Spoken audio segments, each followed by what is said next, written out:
see, the information that would show me, make me look good, you don't bring it out. But if it's the one that would just like shameless, like just show me shameless. You want to show the one that I asked you to do, Pomo. Oh yeah, yes, I asked you to do, Pomo. You asked me to do Agora 1 Medemedes. That's what you asked me to do. And because of how you're talking, I will not do it again. Let me just day my Don't do it again. No, I didn't mean it that time. Okay. No, I didn't mean it. I was just joking. I didn't mean it.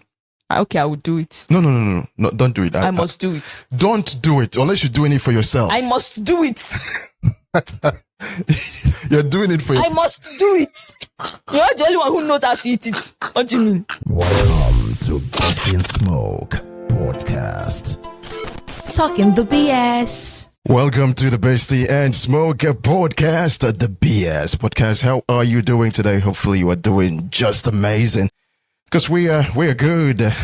Christmas is around the corner and we are not excited at all.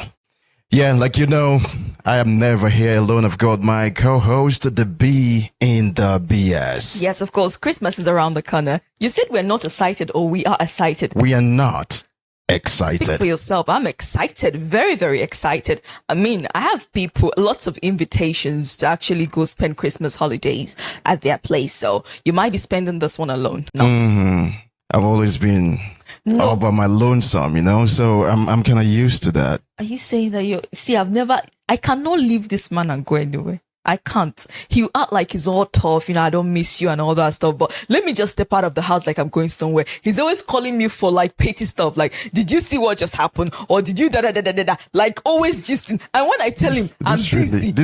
Hold on. This really makes her feel nice. No, it doesn't. And I'm going to let her have it. It doesn't. It's the truth. It's the truth. Someone had to say that this man is always forming tough guy, in the tough, they need me. You can't even tell me you miss me, but if I step out, he will come in with just like irrelevant stuff that could have waited for me to come back home. This is so hilarious. No. Oh my, you know what? Next time when such a thing happens, I will make sure to document it. This will be shown to Who's going to add it to the podcast? You see, because he knows it's the truth. I'm just saying. And if he doesn't get me, he will now like go ballistic. Like, you're never ever close to your phone. You never pick your call. That actually happens because she's never. Then how would you know that I'm never by my phone when you don't even give me a minute to breathe?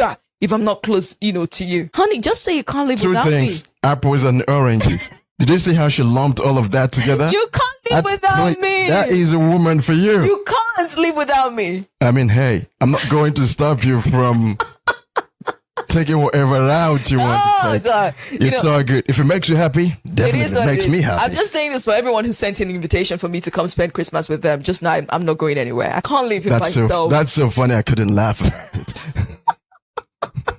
How are you doing today? Oh, I'm fine. I'm good. How about you? How am I doing?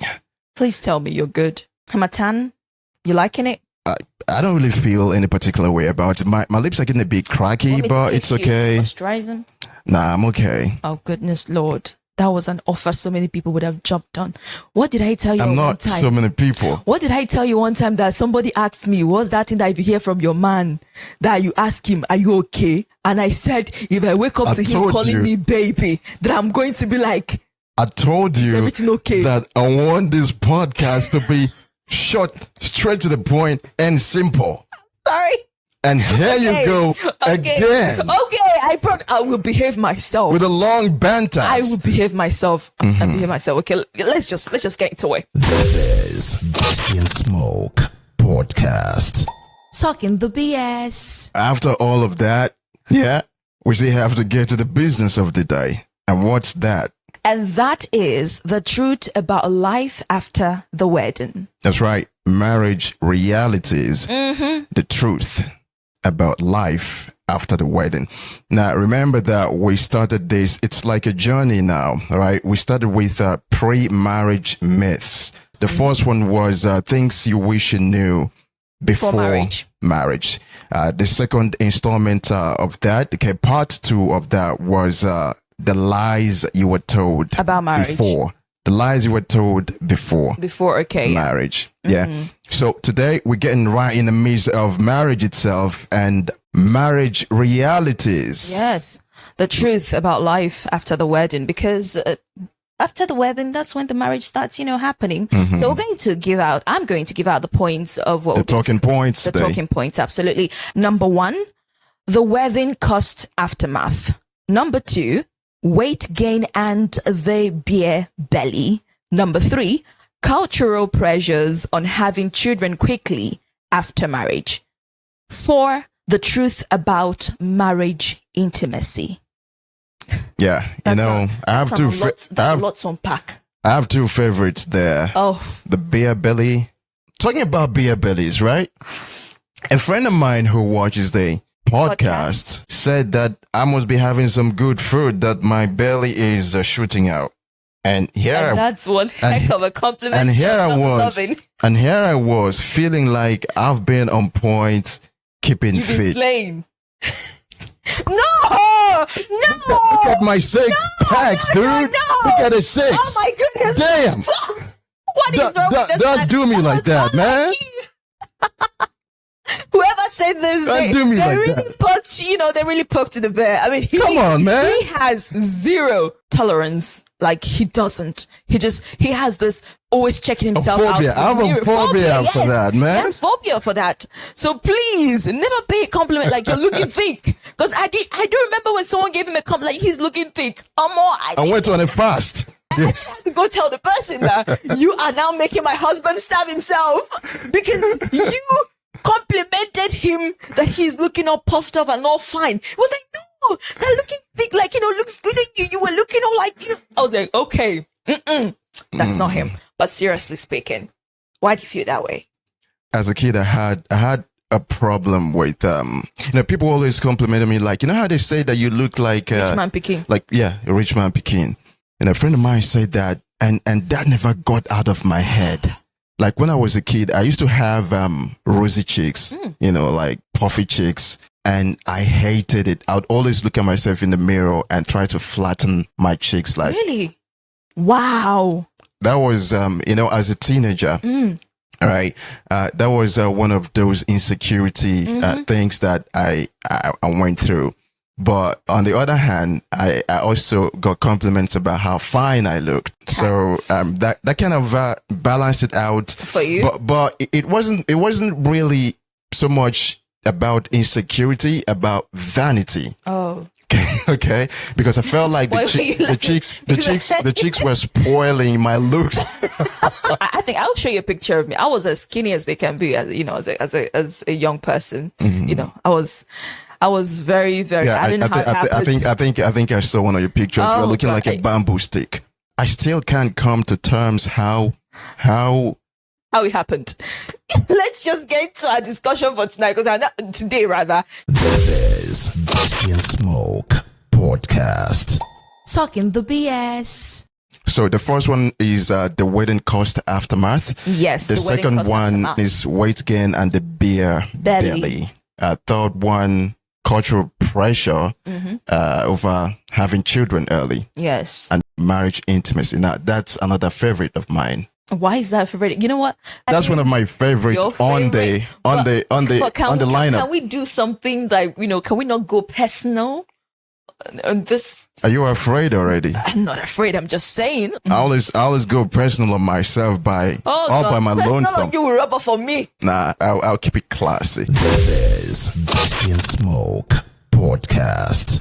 Talking the BS. So the first one, wedding cost aftermath. The wedding cost aftermath, and this is quite topical, right? Because when you look at the trends today, where couples want to outdo each other. Yeah, like it's an opportunity to show off. I don't know what the point is. I get the point. I've always been a down low dude. Okay, I'm not that dude that will turn up. Okay, get all loud in a crowd. I did not mean to rhyme, but hey, so loud and big weddings are not really my thing. So I don't understand how that is anybody's thing. How you want to spend all your money. Different stress for different folks. How you want to spend all your money just to have a single day celebration. Now, I know that there is someone out there who is looking at me like this dude is talking nonsense. Yeah, it might sound like nonsense to you, but you might be the one thinking nonsense, because when you really look at it, or they'll be like, it's a broke man's way Mentality. of broke man's mentality, right? Yeah. We're not here to measure Check dicks. box. So what I'm saying in essence is that we all have our different approaches to things. My approach to costly and large and expensive weddings is it's a waste of time, a waste of effort, and a waste of resources. And sometimes now if you can afford it, it's okay. If you can afford to, fly everybody to Dubai or to some Have a destination wedding. to some island, okay, where everybody's jetted out and all of that goes down, that's fantastic. If you're Dangote Pekin or one of those deep money bags around, that's fine. But if you are just a regular guy like me, okay, and you want to have a wedding like Dangote's, or you are a regular girl like me. Yeah, I'm not saying you're a regular girl, but hey, but you know what I mean.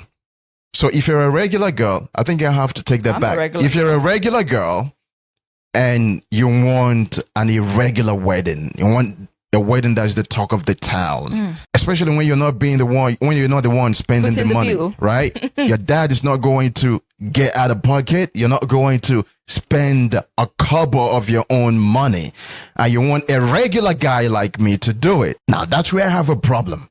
And after the regular guy like me has spent all his money, borrowed money from friends and family, and gone into debt just to please a regular ass girl like you, Why you who pointing? wants an irregular ass wedding. Hold on, brother. The life after that is full of misery and anguish and maybe poverty. There was this celebrity I don't understand it. who was ranting one time, I think it was this year, on social media, how people who came to his wedding, they did not comfort for him. They were not, they didn't spend. Like, he had to, I think he mentioned, I'm not certain, this information is not really a fact, but he did say something of sort, like he borrowed millions, only to not make up to a certain, so it was like a business for him to make back. Yeah, that's what I And was he going to didn't. ask. So was- weddings are now an investment. Oh yes. Now, If you invite big leagues. One thing I realized last year, burials are also investment things. Right? Like your mom dies, and it's an avenue to make money. Like you put together this committee of friends, and they keep contributing money Not for really. you. I think it's. I realized that it was something they did for some people, and they want to. But okay, it depends on your pocket, because I do see how that, because it's not all bad, how that could actually be beneficial. It's like when you it puts a lot of pressure on everybody. It does. It puts a lot of pressure on but everybody. It depends on your pocket. I might want to get out of your circle. Yeah. If you guys are playing like that, look, I'm all about my money. I know where you stand. If you're my friends and you're playing rough like that, and you guys are now like, we're going to be giving this guy one meal for his wedding, so that when it's my turn, you give me 1 meal. Guy, keep the money. I'm not giving you a damn thing. Okay. I do believe that some people, they invest all of this with the intention that they're going to make it back. Okay. That's What if you don't make it That's the back? thing. You don't do such things. If you can afford, like you said, if you can afford the big bang wedding, Let's look at this this way. Okay, if you could go back in time and change yourself, right, and redo everything about yourself, would you like a big bang wedding? No. I like to keep it intimate. This is Besty and Smoke podcast. Talking the BS. You need to make plans. What comes after the wedding? You need to know that some marriage is what happens after the wedding is done. Don't just plan for the wedding. You plan for what comes after the wedding, because that's when the marriage starts. Because a lot of people go to a lot of expense just to have a wedding, and they have no thoughts for what's going to happen to life after the wedding. And this is something you have to really think about, especially since for a lot of people, children begin to happen after the wedding itself. And you probably are not even done repaying the debt, all the loans and everything that happened that went into planning and organizing the wedding, and are going to be chasing you all over town. And when I say chasing you, I mean that in every literal sense. Yeah. Chasing you. I remember this guy, a friend of mine who is an MC. Another friend's wedding, and he didn't quite take his usual pay. But even as low as he had to go, the friend couldn't pay, and the friend started avoiding him. Now, that's because sometimes people tend to go overboard and beyond their budget. You have to always plan. Remember when we talked about money management? You have to always stick to your budget, stick to what you can afford. Even though it might look a little bit like, okay, you're not doing that big thing. You're not doing the most. Yeah, and people are just going to talk about it for the next couple of months, and that's it. And who cares what people think? There was this wedding we went to, and someone had to compare that wedding to someone else's wedding. Like, this is actually it. And the person doing that probably couldn't afford the wedding. I mean, I was like thinking, this is actually what people will hear, and it will put them on the hot seat. So it's mostly to impress others, not even for them. That's why it's mostly for other people. That's why sometimes at a wedding, when the woman is dancing, because she can show her friends, I can show your friend, I can show them my wedding is, my wedding is better than Ngozi. It's better than you really and believe Kathy's. Women are so petty. They are so vain. It's better than, and that's why she's dancing all of that crazy moves, and the guy is just standing at one corner. Who? Computing, doing plus and minus, computing. Says who? Where am I going to take the money to, pay back? And I'm going to let you have this. And that's what's happening. That's why the dudes don't dance. The wedding is where you see the dudes. Guys, the wedding is where you see the dudes dancing. They didn't pay for that wedding.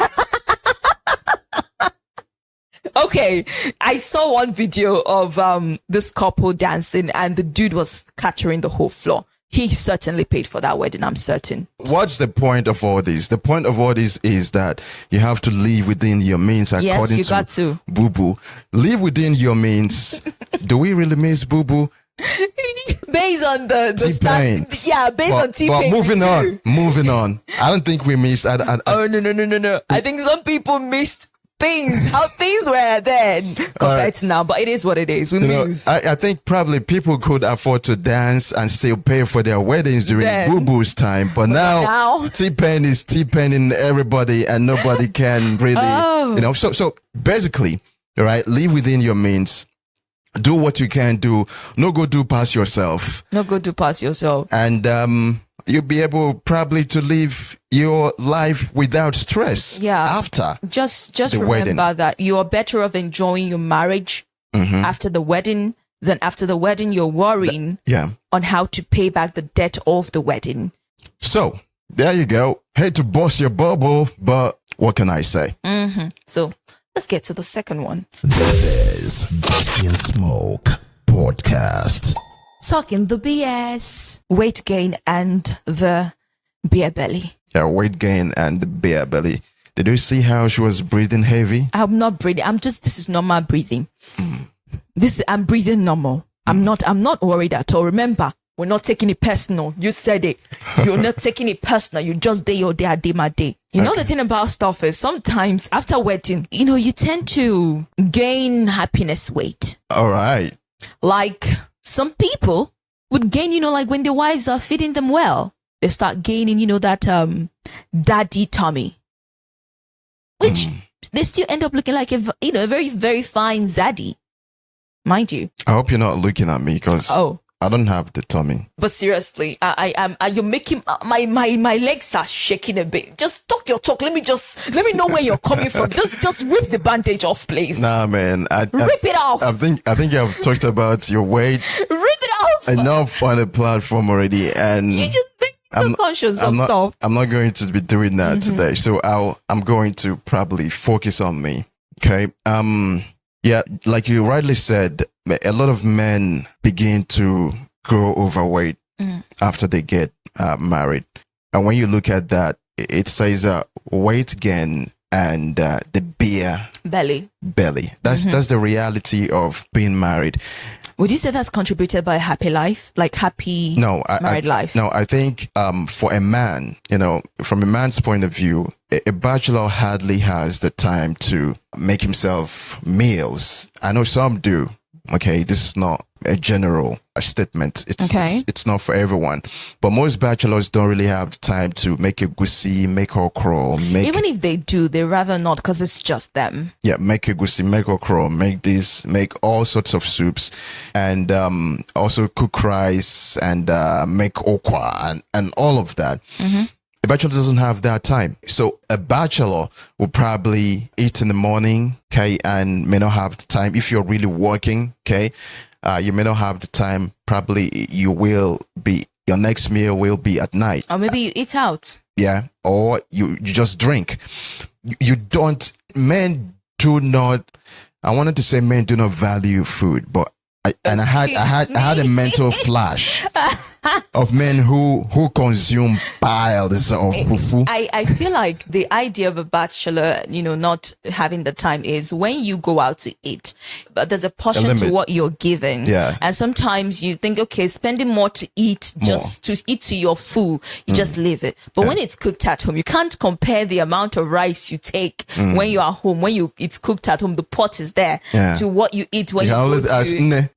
rice out for. Oh, Twaki Sajo. No, I don't do that. Yeah. I always take what I'm served. Always the gentle dude. Straightforward. See. What? Sometimes you say, let me not get into it. Let me just, because you see, I'm being gentle now. Okay, I am. Because you want gentleness in return.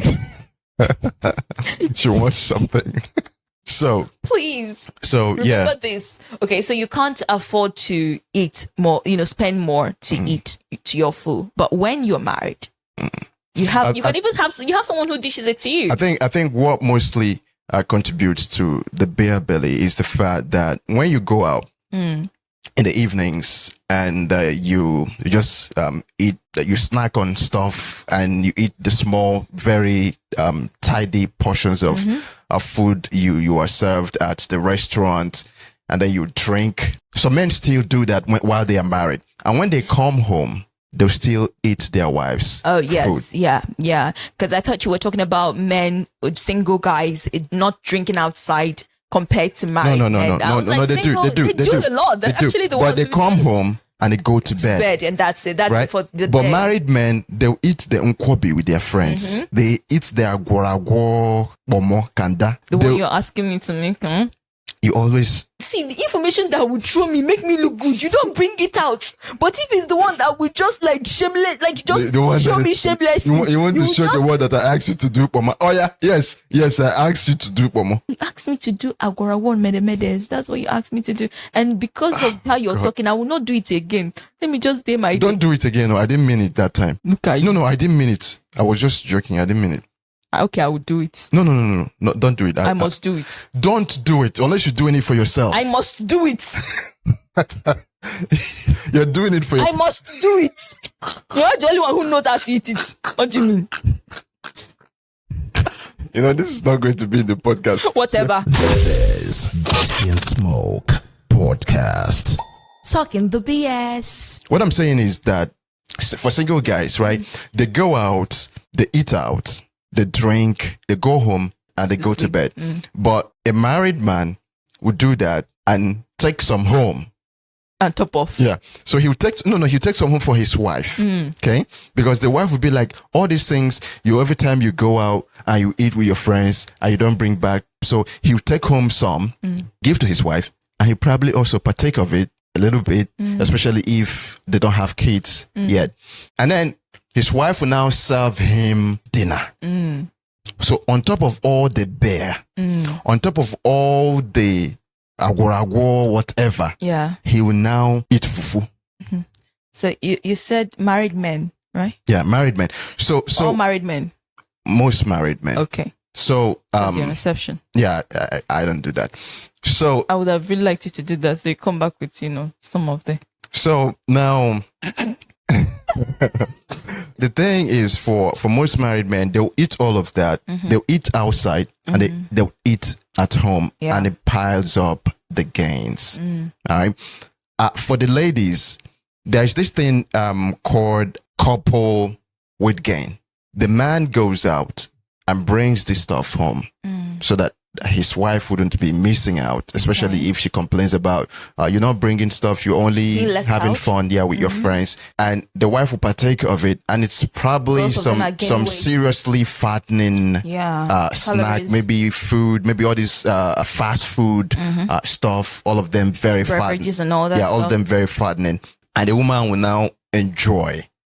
And then while the man is eating his dinner, she probably want to, even though she's eaten already, okay, she probably wants to take a piece of the food as well. That's overeating, which directly leads to weight gain. Yeah. And the same thing applies to the ladies. When you are married, you can't afford to have okra soup, ogbono soup, egusi soup, all of those soups. That women tend to want to pamper their husbands. There's this idea that a man is now married. I need to feed him up, like make him look married, so that people outside would respect him. They will know that I'm doing the Lord's work. Right? Do you remember when someone told you that you lost weight and how I reacted to it? Yeah, exactly. So women feel like, wives feel like any weight loss, not really weight loss. If the husband reflects on them, so they tend to want their husbands to look a certain way, okay, right? And that makes them go overboard with the overfeeding. Okay. And in doing the overcooking and not necessarily overcooking, but in trying to feed the man well. Okay. In trying to make the man look differently from his bachelor days. Okay. They will also partake of the food. Oh. So it exposes them to weight gain as well.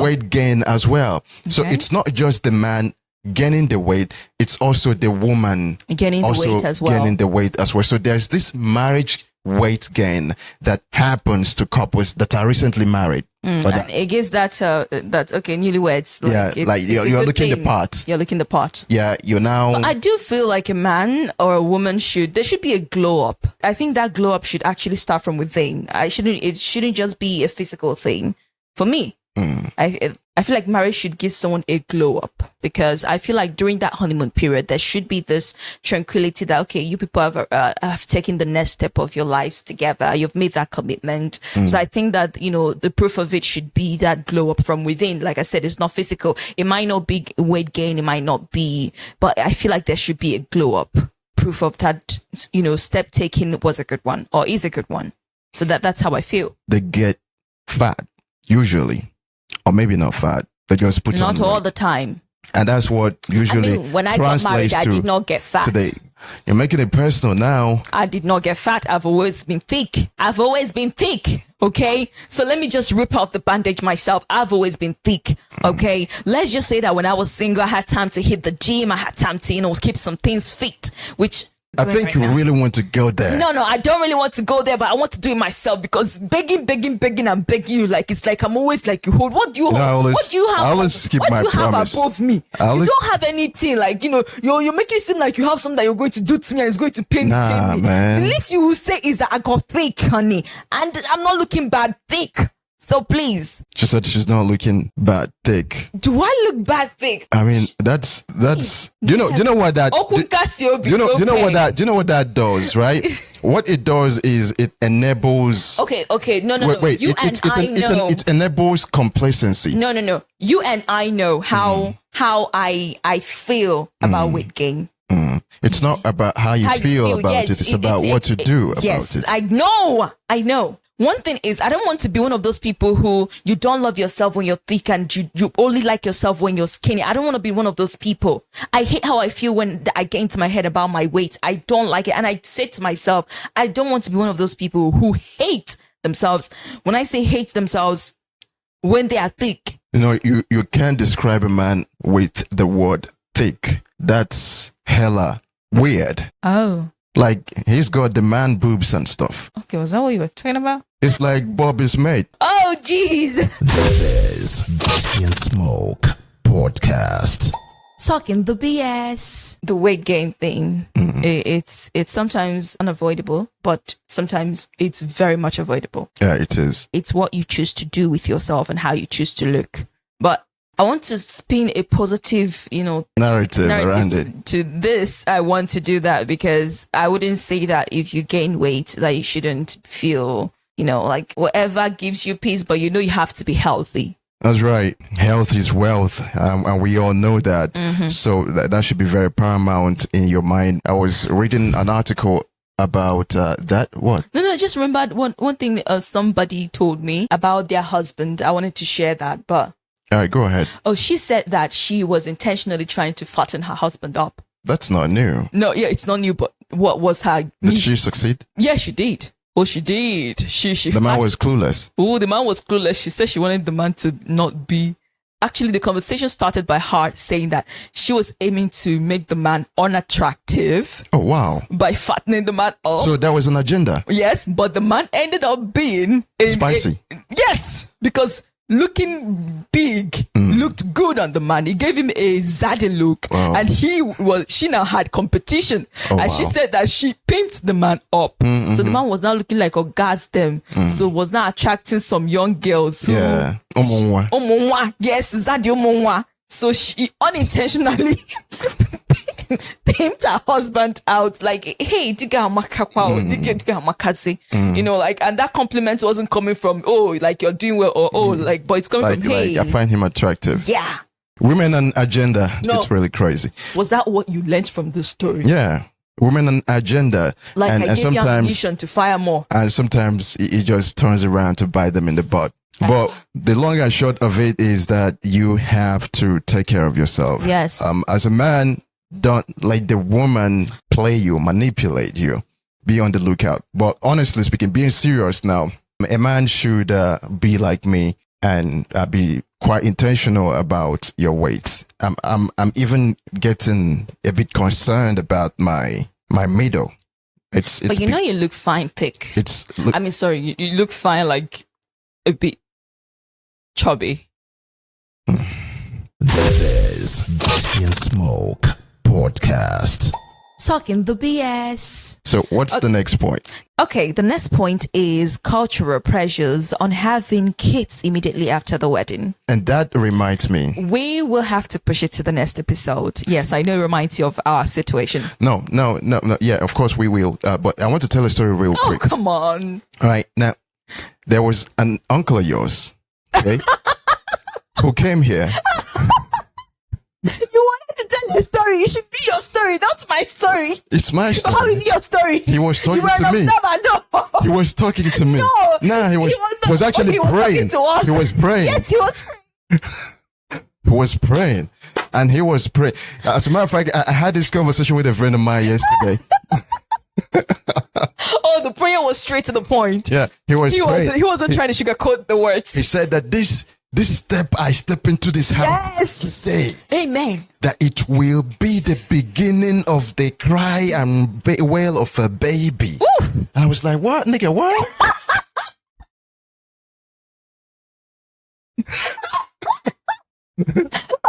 I was really enjoying all the blessings, all the blessings. Like this family, his family. Oh. I bless you. And then that this coming that I came to this stepping of my foot into this family, really into this house today. That by this time next year it will bring the screaming and the crying of a baby, and not just a baby. Like, nigga, what? I knew that was like, that prayer was like, that point of view was so, like, come off it. But I said a huge amen. Yeah, so we're going to talk about this some more. All right, on the next episode. Certainly. Okay. It's been wonderful one more time, as always, hanging with you. Right, we will be here again. In the meantime, don't forget to follow us on all platforms. You know what it is. Yes, and there is one thing we need you to do. Please, if you have an opinion on whatever we discuss, drop your comment. And until the next time we are here, ciao. This is Besty and Smoke Podcast. Talking the BS.